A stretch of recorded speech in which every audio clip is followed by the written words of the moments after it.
Hey everybody, PK here. Got my picture done today. I didn't have very much to actually do on it. Fields of lavender.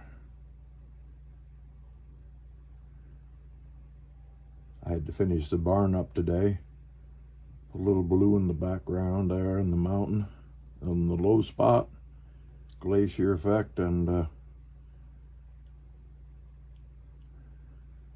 made a little road down there in front of the barn and got the field of lavender. Now,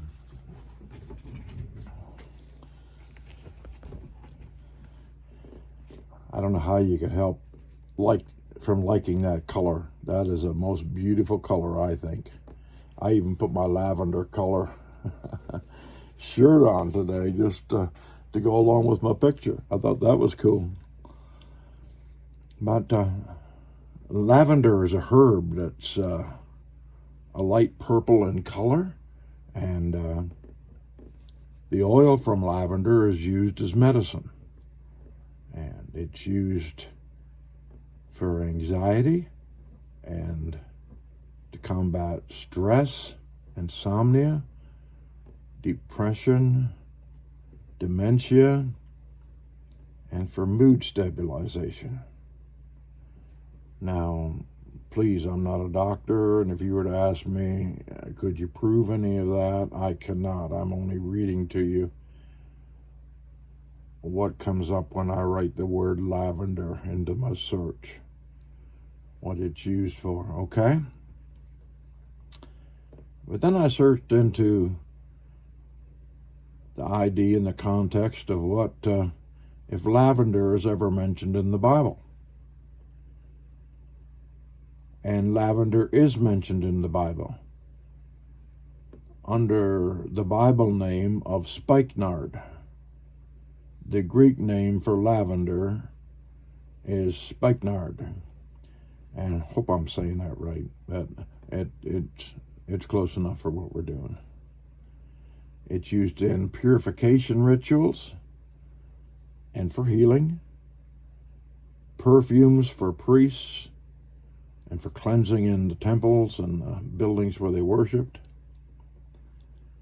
But I guess the most obvious place in the Bible would be John 12:3. Mary, Martha, and Lazarus and Jesus. Let me read that for you. And this is a case where lavender oils were used. Then 6 days before the Passover, Jesus came to Bethany, where Lazarus was, who had been dead.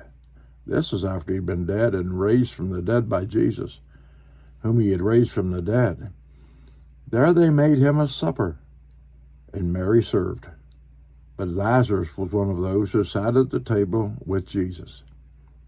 Then Mary took a pound of very costly oil of spikenard, anointed the feet of Jesus, and wiped her feet with her hair, and the house was filled with the fragrance of the oil. But one of the disciples, Judas Iscariot, Simon's son, who had betrayed him, said, "Why is this fragrant oil not sold for 300 denarii and given to the poor?" This he said, not that he cared for the poor, but because he was a thief.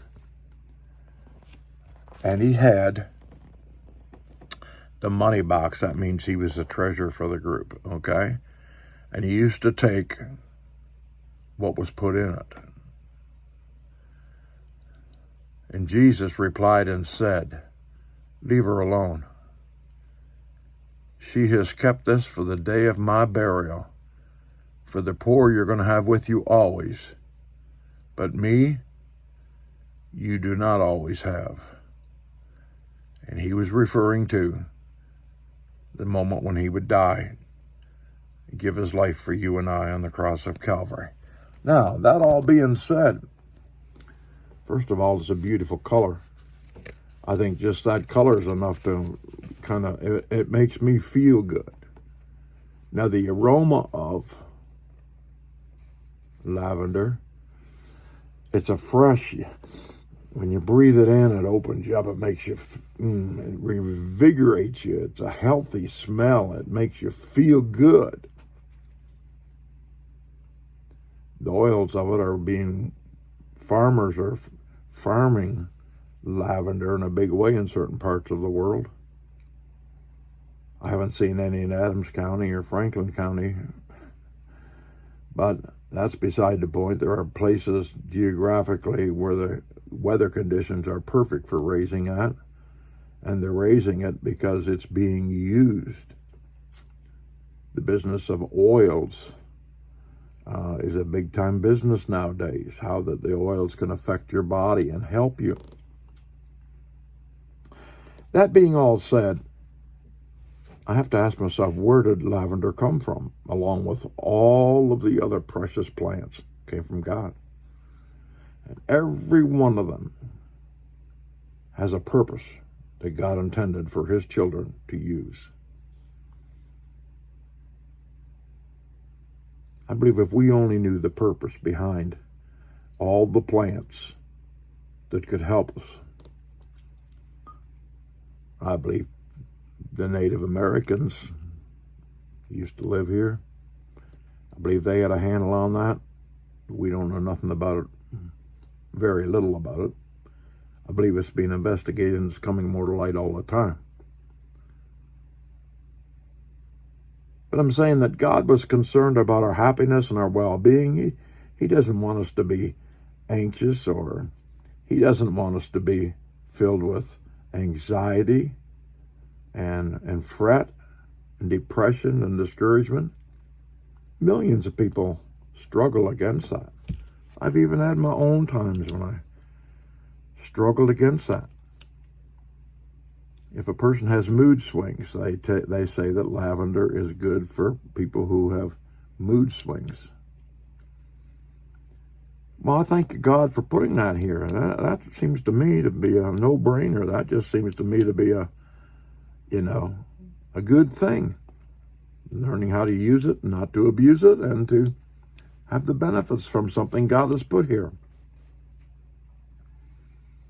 But I want to take this moment to tell you that the Word of God says, be anxious for nothing, but in everything with prayer and supplication, let your requests be made known unto God. The God who hears you in the closet in private will reward you openly and bless your life. There's lots of reasons I could say, yeah, it's no wonder people have anxiety and stress and have moods with all the craziness that's going on in the world. But I don't want to succumb to that. I want to be a happy person, and I have to work hard sometimes at being a happy person. I have to eat crow sometimes. I have to say I'm sorry sometimes. That's okay. That's okay. I don't want anything going on in my life that takes me away from peace and joy and happiness. I don't want drama there. I don't want stress there. I want a lavender moment. Okay? So I could actually walk up to you and say, are you having a lavender moment? And what that would mean is, do you feel at peace? Do you feel serenity? Are you feeling the joy of the Lord? Is the Lord enough for you? Is he taking away the anxiety and the moods? Are you feeling like everybody and everything is against you? Wouldn't you like to switch that around and have a lavender moment?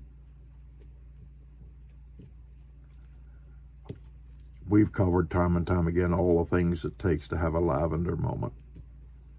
Love and patience and forgiveness and mercy and grace and steadfastness and worship and singing and the Word of God and the work of the Spirit in our lives and the power of the blood in our life. I think I could say the best thing I could tell you tonight, if you want to have a lavender moment, why don't you just give it all to him? You're getting ready to go and lay down and go to sleep. Do you think that worrying about your problem all night was going to change it? Just give it to him. Have a lavender moment. Sit down with somebody you love and talk about it. Have a lavender moment. Let it smell good. Let it bring you refreshment. Let it control your moods. Take away depression. Not lavender itself, but have a lavender moment because it's symbolic. That's what it's supposed to do to help you. Okay? This is Pastor Ken signing off for tonight and hoping that you have a wonderful evening with sunset and the sun. As the day comes to a close at the sunset, but the sun will be up all night long, watching over you. So as you're saying your prayers, and as I say mine, I'll be saying a prayer for you. Appreciate it if you say one for me too. I'd love to hear from you. If I can say a prayer for you tonight, I'll be sure glad to do it. God bless you. Have a good sleep. See you in the morning.